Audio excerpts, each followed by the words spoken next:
The ജേർണലിസ്റ്റിലേക്ക് അങ്ങനെ American president Donald Trump വീണ്ടും വെല്ലുവിളികൾ പ്രാവർത്തികമാക്കേണ്ട സമയപരിധി അടുക്കുന്നതിന് തൊട്ടു മുൻപ് അതിഗംഭീരമായി തടിയൂരിയിരിക്കുകയാണ്. കുരങ്ങൻ്റെ എന്തോ ഒരു സാധനം ആപ്പിനിടയിൽ കുടുങ്ങിയെന്ന അവസ്ഥയിൽ നിന്ന് ഇപ്പോഴും തനിക്കൊരു മോചനവും വന്നിട്ടില്ല എന്ന് അമേരിക്കൻ പ്രസിഡന്റ് ഡൊണാൾഡ് ട്രംപ് ലോകത്തെ വീണ്ടും വീണ്ടും അറിയിച്ചുകൊണ്ട് സ്വയം അപഹാസ്യനാവുകയാണ്. ഇറാനിലെ ജനങ്ങൾ വലിയ ആഘോഷത്തിലാണ്. കാരണം എന്താണെന്നറിയോ, 14 ദശലക്ഷം വരുന്ന ജനങ്ങൾ ആ രാജ്യത്തിൻ്റെ ആത്മാഭിമാനവും പരമാധികാരവും സംരക്ഷിക്കാൻ വേണ്ടി കഴിഞ്ഞ 24 മണിക്കൂർ മുമ്പ് മുതൽ തന്നെ തെരുവിലിറങ്ങിയിരിക്കുകയാണ്. ഏത് വിധേനയുള്ള ആക്രമണങ്ങൾ അമേരിക്ക നടത്തിയാലും, ഏത് വിധേനയുള്ള സൈനിക നീക്കങ്ങൾ ഉണ്ടായാലും അതിനു തത്തുല്യമായതോ അതിനേക്കാൾ ശക്തമായതോ ആയ തിരിച്ചടി നൽകുകയോ അല്ലെങ്കിൽ രക്തസാക്ഷിത്വം വരിക്കുകയോ ചെയ്യുമെന്ന് ആത്മാഭിമാനത്തോടെ തലയുയർത്തി പ്രതിജ്ഞ ചെയ്തുകൊണ്ടാണ് ആ രാജ്യത്തെ ജനങ്ങൾ ആ രാജ്യത്തിൻ്റെ ആത്മാഭിമാനം സംരക്ഷിക്കാൻ വേണ്ടി ഇറങ്ങിത്തിരിച്ചത്. ഒടുവിൽ അതിഭയാനകമായ തിരിച്ചടികൾ ഉണ്ടാകുമെന്ന മുന്നറിയിപ്പുകൾ അവഗണിച്ചു നടത്തിയ വെല്ലുവിളികൾ പൊല്ലാപ്പാകുമെന്ന് തിരിച്ചറിഞ്ഞ് ട്രംപ് പറഞ്ഞ സമയത്തിന് 40 മിനിറ്റ് മുമ്പ് കൃത്യമായി വെടിനിർത്തൽ പ്രഖ്യാപിച്ച് ഏകപക്ഷീയമായൊരു പ്രഖ്യാപനം നടത്തി തനിക്ക് വിശിഷ്ട സേവാ മെഡൽ കൂടി നൽകേണ്ടവരാണ് എന്ന് സ്വയം പ്രഖ്യാപിച്ച് അങ്ങനെ തടി തപ്പിയിരിക്കുകയാണ്. പറഞ്ഞു വന്നത്, അമേരിക്കൻ പ്രസിഡന്റ് ഡൊണാൾഡ് ട്രംപ് കഴിഞ്ഞ മണിക്കൂറുകളിൽ നടത്തിയ വെല്ലുവിളികൾ പ്രകാരമായിരുന്നുവെങ്കിൽ ഇന്ന് രാവിലെ ഇന്ത്യൻ സമയം 5:30 ശേഷം ഇറാൻ ശിലായുഗത്തിലേക്ക് പോയേനെ. ഇറാൻ എന്ന രാജ്യം ബാക്കിയുണ്ടാകില്ലായിരുന്നു. മഹാനരകമായി മാറിയേനെ. ഒരു തരത്തിലും തിരിച്ചു പിടിക്കാൻ കഴിയാത്ത വിധത്തിലുള്ള വലിയ തിരിച്ചടി ഈ സമയം കൊണ്ട് ഇറാൻ ഇപ്പോൾ ഉണ്ടാകേണ്ടി വന്നേനെ. ഈ സമയം ചാനലുകളിലെ, ലോകം മുഴുവനുമുള്ള ചാനലുകളിലെ ബ്രേക്കിംഗ് ന്യൂസ്, ഇറാൻ തകർന്നു, ഇറാൻ തീർന്നു, ഇറാൻ തീഗോളമായി, ഇറാനിൽ ലക്ഷക്കണക്കിന് ജനങ്ങൾ കൊല്ലപ്പെട്ടു, ഇറാൻ്റെ പാലങ്ങളും ഇറാൻ്റെ സൈനിക ശേഷിയും ഇറാൻ്റെ ആണവ കേന്ദ്രങ്ങളും ഇറാൻ്റെ എല്ലാമായ ഊർജ്ജ സ്രോതസ്സുകളും ഒക്കെ അമേരിക്ക തകർത്തു തരിപ്പണമാക്കി. ഇനി അവിടെ അമേരിക്ക നിശ്ചയിക്കുന്ന നേതാവിൻ്റെ പട്ടാഭിഷേക കർമ്മം നടക്കാൻ പോവുകയാണ് എന്നായിരുന്നു ഈ സമയങ്ങളിൽ വരേണ്ട വാർത്ത. ട്രംപിനെ നമ്പിനാൽ ട്രൂമ്പും എന്നൊരു പഴമൊഴി തന്നെ ഇപ്പോൾ സോഷ്യൽ മീഡിയയിൽ ഉണ്ടായിട്ടുണ്ട്. ട്രൂമ്പിയല്ലോ നാഥ എന്ന് ട്രംപ് വിലപിക്കുന്ന ചില മീമുകൾ, അതായത് ചില ആക്ഷേപഹാസ്യപരമായിട്ടുള്ള ട്രോളുകൾ സോഷ്യൽ മീഡിയയിൽ വ്യാപകമായി പ്രചരിക്കുന്നുണ്ട്. കാരണം എന്താണ്? ട്രംപിൻ്റെ വാക്കും പഴയ ചാക്കുമെന്ന് പറയുന്നത് പോലെയായി കാര്യങ്ങൾ. ട്രംപ് ചന്തയ്ക്ക് പോയതുപോലെ എന്ന് പറഞ്ഞാലും വിരോധമില്ല. കാരണം കഴിഞ്ഞ കുറേ നാളുകളായി, ഏതാണ്ട് ഒരു മാസക്കാലത്തിലേറെയായി പശ്ചിമേഷ്യയെ മുൾമുനയിൽ നിർത്തിയ, ലോകത്തെ മുഴുവൻ ആശങ്കയിലാക്കിയ ഈ കൊടിയ യുദ്ധത്തിൻ്റെ സൂത്രധാരൻ ട്രംപാണ്. അതുകൊണ്ട് എന്തു നേടിയെന്ന് ചോദിച്ചാൽ ഒന്നും നേടിയില്ല എന്നാണ് ഇപ്പോൾ ട്രംപ് നൽകാൻ പോകുന്ന ഉത്തരം. പക്ഷേ ട്രംപ് ഒരിക്കലും അത് പറയില്ല. ലോകം അത് മനസ്സിലാക്കിക്കൊള്ളണം. ട്രംപ് ട്രൂത്ത് സോഷ്യലിൽ പോസ്റ്റ് ചെയ്തിരിക്കുന്ന പോസ്റ്റിൽ തന്നെ എല്ലാമുണ്ട്. നോക്കുക, based on conversation with prime minister Shehbaz Sharif and Field Marshal Azim Munir of Pakistan, and wherein they requested that a hold of the destructive force being sent tonight to Iran and subject to the Islamic Republic of Iran agreeing to the complete, immediate and safe opening of the Strait of Hormuz. I agreed to suspend the bombing and attack of Iran for a period of 2 weeks എന്നാണ് Trump കുറിച്ചിരിക്കുന്നത്. നോക്കുക, പാകിസ്ഥാൻ്റെ അഭ്യർത്ഥനയെ മാനിച്ച് Hormuz കടലിടുക്ക് Iran എത്രയും പെട്ടെന്ന് മുഴുവനായി സുരക്ഷിതമായി തുറക്കും എന്ന പ്രതീക്ഷയെ തുടർന്ന് ഞാൻ അങ്ങോട്ടേക്ക് ഇനി 2 ആഴ്ച യുദ്ധത്തിനേ പോകുന്നില്ല എന്ന് ട്രംപ് പറയുകയാണ്.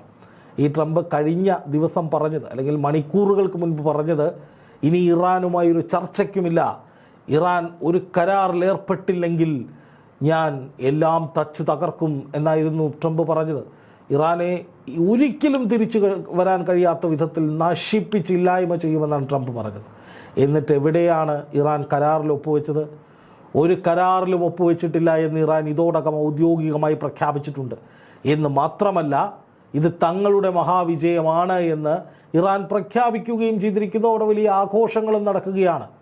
നോക്കുക, ഒരു രാജ്യത്തെ സൈന്യം മുഴുവൻ, രക്തസാക്ഷിത്വമാണ് ലോകത്തിലെ ഏറ്റവും വലിയ മഹത്തരമായ കാര്യമെന്ന് വിചാരിച്ച രാജ്യത്തിന് വേണ്ടി പോരടിക്കുന്ന IRGC പോലെയുള്ള സൈനിക വിഭാഗങ്ങൾ, ദശലക്ഷക്കണക്കിന് ആത്മാഭിമാനമുള്ള രാജ്യത്തോടു കൂറുള്ള ജനങ്ങൾ, ഇവരൊക്കെ അണിനിരന്നുകൊണ്ട് അമേരിക്കയെ വെല്ലുവിളിക്കുമ്പോൾ ഒരു തരത്തിലും അതത്ര എളുപ്പമാകില്ല എന്ന് മാത്രമല്ല, ഹോർമുസ് കടലെടുക്കും, അതുപോലെ തന്നെ ബാബൽ മന്ദബ് കടലെടുക്കുമൊക്കെ ഇനി അടച്ചു പൂട്ടപ്പെട്ടാൽ അല്ലെങ്കിൽ പരിപൂർണമായി തുറക്കാൻ കഴിയാത്ത അവസ്ഥ വന്നാൽ തങ്ങളുടെ നിക്കറ് കീറുമെന്ന് ട്രംപിനും മനസ്സിലായിട്ടുണ്ട്. അതിൻ്റെ അടിസ്ഥാനത്തിലാണ് പാകിസ്ഥാനെ മുൻനിർത്തിയിട്ട് ഇപ്പോൾ പാകിസ്ഥാൻ്റെ അഭ്യർത്ഥന മാനിച്ച് ഞാൻ അങ്ങോട്ട് ഈ വെടിനിർത്തൽ പ്രഖ്യാപിച്ചതാണ് എന്ന് ട്രംപ് പറയുന്നത്. ഇതേ പാകിസ്ഥാനെ ഇറാൻ്റെ അടുത്തേക്ക് പലതവണ പറഞ്ഞു വിട്ടതാണ് ട്രംപ്. ഒരു വശത്ത് ഞങ്ങളിപ്പോൾ ഇറാനെ തീർക്കുമെന്ന് പറയും, മറുവശത്ത് പാകിസ്ഥാനോട് അണ്ണാ പോയി ഒന്ന് സെറ്റിൽ ചെയ്യൂ എന്ന് പറയും. അതായത് അന്യൻ സിനിമയിലെ അമ്പിയും അതേ അന്യനും മാറി മാറി വരുന്ന പോലെയാണ് ട്രംപ്. ഇരുട്ടിൻ്റെ മറവിൽ അമ്പിയായി ഇറാന് മുന്നിൽ കേണ് വീണ് താണ് നിൽക്കും, പകൽ വെളിച്ചം വരുമ്പോൾ ലോകത്തിന് മുന്നിൽ അന്യനായി കിടന്ന് തകർത്തഭിനയിക്കും. ഇതാണിപ്പം നടന്നുകൊണ്ടിരിക്കുന്നത്. പക്ഷേ ഒരു വിളച്ചിലും ഇറാൻ്റെ അടുത്ത് നടക്കില്ല എന്ന് മനസ്സിലായ സ്ഥിതിക്ക് ഇനി പതിയെ യുദ്ധവിജയമൊക്കെ പ്രഖ്യാപിച്ച് ഇറാൻ ഞങ്ങൾ പറയുന്നത് കേട്ടു എന്നൊക്കെ പറഞ്ഞുകൊണ്ട് പിന്മാറാം എന്ന നിലയിൽ ഇറാൻ്റെ വിദേശകാര്യ മന്ത്രിയായിട്ടുള്ള അബ്ബാസ് അറാങ്ചിയുടെ ഒരു കുറിപ്പ് അതും ട്രംപ് പുറത്തുവിട്ടിട്ടുണ്ട്. നോക്കുക. On behalf of the Islamic Republic of Iran, I express gratitude and appreciation for my dear brother. Prime minister പാകിസ്ഥാൻ്റെ പ്രൈം മിനിസ്റ്റർ കാര്യമൊക്കെ പറഞ്ഞിട്ട് അങ്ങനെ പറയാണ്. In response to the brotherly request of PM Sharif in his tweet and considering the request by the US for negotiation based on its 15-point proposal as well as announcement by Putin about acceptance of the general framework of Iran 10-point proposal as a basis of negotiation, I hereby declare on behalf of Iran Supreme National Security Council, if attack against Iran are halted, our powerful armed forces will cease their defensive operations. For a period of 2 weeks, safe passage through the Strait of Hormuz will be possible via coordination with Iran armed forces and with due consideration of technical limitations എന്നാണ് പറയുന്നത്. അതായത് Hormuz കടലിടുക്ക് പൂർണ്ണമായി തുറന്നു കൊടുക്കാമെന്നതിൽ എവിടെയും Iran പറഞ്ഞിട്ടില്ല. Iran പറഞ്ഞിരിക്കുന്നത്, അല്ലെങ്കിൽ ഇറാൻ്റെ വിദേശകാര്യമന്ത്രി പറഞ്ഞിരിക്കുന്നത്, നിങ്ങൾ ആയുധം ആദ്യം താഴെ വയ്ക്കുകയാണെങ്കിൽ ഞങ്ങൾ വെടിനിർത്തലിനെ കുറിച്ച് ആലോചിക്കാം എന്ന് മാത്രമല്ല, IRGCയുമായി കൂടിയാലോചന നടത്തിയതിനു ശേഷം മാത്രമേ ഹോർമുസ് കടലെടുക്ക് തുറക്കുന്നതിനെക്കുറിച്ച് ആലോചിക്കുക പോലുമുള്ളൂ എന്നതിൽ വ്യക്തമായി പറയുന്നു. പക്ഷേ ട്രംപ് പറയുന്നത് ഹോർമുസ് ഉടൻ തുറക്കാൻ പോവുകയാണ്, അതിവേഗത്തിൽ തുറക്കുമെന്ന് ഉറപ്പ് കിട്ടിയിട്ടാണ് ഞങ്ങളിതൊക്കെ ചെയ്യുന്നത്. അവിടെ തന്നെ വലിയ വൈരുദ്ധ്യമുണ്ട്. എന്ന് മാത്രമല്ല, പറയുന്ന മറ്റൊരു വാദം കേൾക്കുക. We received a 10-point proposal from Iran and believe it's a workable basis on which to negotiate എന്നാണ് പറയുന്നത്. അതായത് ഇറാൻ്റെ ഭാഗത്ത് നിന്ന് കിട്ടിയ കാര്യങ്ങളൊക്കെ നടപ്പാക്കാൻ കഴിയും, ചർച്ചകളിലൂടെ നടപ്പാക്കാൻ കഴിയുമെന്ന് അമേരിക്ക പറയും. ഇതല്ല അമേരിക്ക മുമ്പ് പറഞ്ഞിരുന്നത്. ആലോചിച്ച് നോക്കുക. ആദ്യഘട്ടത്തിൽ ഈ യുദ്ധത്തിൻ്റെ ലക്ഷ്യത്തിൽ നിന്ന് തന്നെ അമേരിക്ക മുഴുവനായി മാറിപ്പോയി. ആദ്യത്തെ ലക്ഷ്യം എന്തായിരുന്നു? ഇറാനെ ഇങ്ങോട്ട് പിടിച്ചെടുക്കുക, അവിടുത്തെ ഭരണം മാറ്റി തങ്ങൾ പറയുന്ന ആളുകൾ അവിടെ ഭരിക്കുക, ആണവ കേന്ദ്രങ്ങൾ ഇല്ലാതാക്കുക, ഇറാൻ്റെ ആയുധശേഷി ഇല്ലാതാക്കുക, പൂർണ്ണമായും നിരായുധീകരിക്കുക എന്ന മട്ടിലൊക്കെയാണ് ഇസ്രായേലും അമേരിക്കയും ഈ യുദ്ധം തുടങ്ങുമ്പോൾ പറഞ്ഞിരുന്നത്. പക്ഷേ ഇവിടെ എത്തി നിൽക്കുന്നു. ഇപ്പോൾ ഇറാനോട് അപേക്ഷിക്കുകയാണ്, നിങ്ങളൊന്ന് ആയുധം താഴെ വയ്ക്കൂ, ഞങ്ങളും താഴെ വയ്ക്കാം, എന്നിട്ട് നമുക്ക് ഹോർമുസ് കടലെടുക്ക് തുറക്കാം. ഇപ്പോൾ എന്താണ് ഈ യുദ്ധം എന്ന് പറയുന്നത്? ഹോർമുസ് കടലെടുക്ക് തുറക്കാൻ വേണ്ടിയുള്ളതാണ് എന്ന നിലയിലേക്ക് കൊണ്ടെത്തിച്ചിരിക്കുകയാണ് ട്രംപ്. അല്ലെങ്കിൽ ഇറാൻ വെച്ച കെണിയിൽ കൃത്യമായി കുരുങ്ങി ഇറാൻ വലിക്കുന്നിടത്തേക്ക് ട്രംപ് വന്നുകൊണ്ടിരിക്കുകയാണ്. അതായത് ഇറാൻ്റെ ഭരണമാറ്റം വിഷയമല്ല, ഇറാൻ്റെ ആണവ കേന്ദ്രങ്ങളെക്കുറിച്ച് ഒരു വാക്കിവിടെ പറയുന്നില്ല.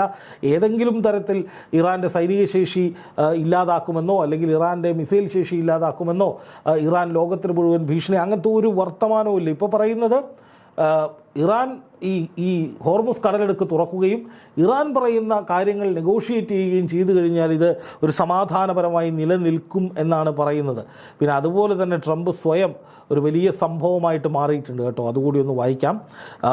On behalf of the United States of America as president and also representing the countries of the Middle East, it's an honor to have this long-term problem close to resolution.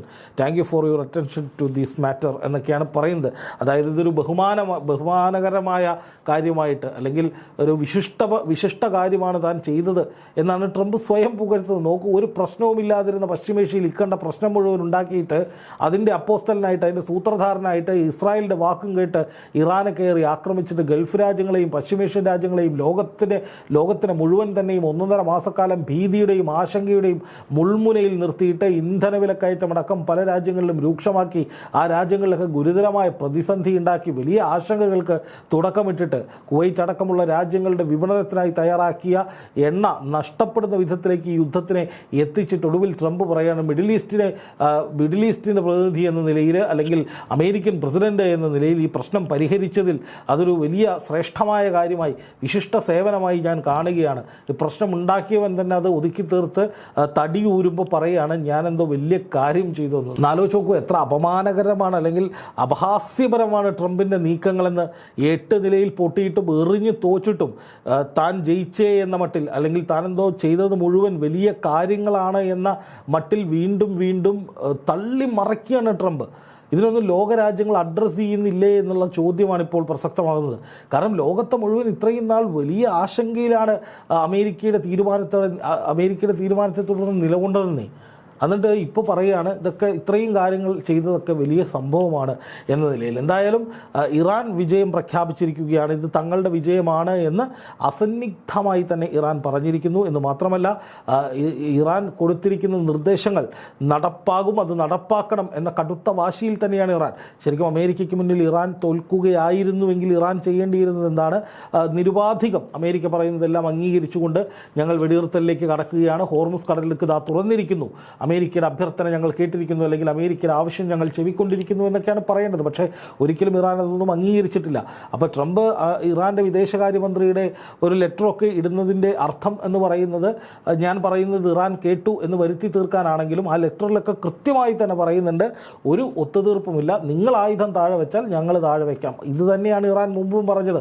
ഞങ്ങൾക്ക് നേരെ ആക്രമണത്തിന് വന്നാൽ, ഞങ്ങളായിട്ടൊന്നും ചെയ്യില്ല, പക്ഷെ ഞങ്ങൾക്ക് നേരെ ആക്രമണത്തിന് വന്നാൽ ഞങ്ങൾ ഒരിക്കലും വെറുതെ ഇരിക്കുകയില്ല എന്ന് ഇറാൻ പറഞ്ഞിരിക്കുന്നു. അതേ നിലപാട് തന്നെയാണ് ഇറാൻ ഇപ്പോഴും ആവർത്തിക്കുന്നത്. എന്തായാലും ലോകരാജ്യങ്ങൾക്കൊക്കെ വലിയ ആശ്വാസമായിരിക്കുന്നു.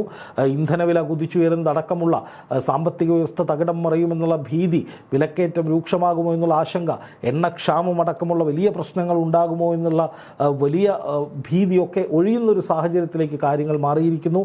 എന്തായാലും ഈ 2 ആഴ്ചയ്ക്കുള്ളിൽ തന്നെ വെടിനിർത്തൽ പൂർണ്ണമായി നടപ്പാക്കിക്കൊണ്ട് അമേരിക്ക പിന്മാറാനുള്ള സാധ്യതകളാണ് തെളിയുന്നത് എന്ന് വേണം കരുതാൻ.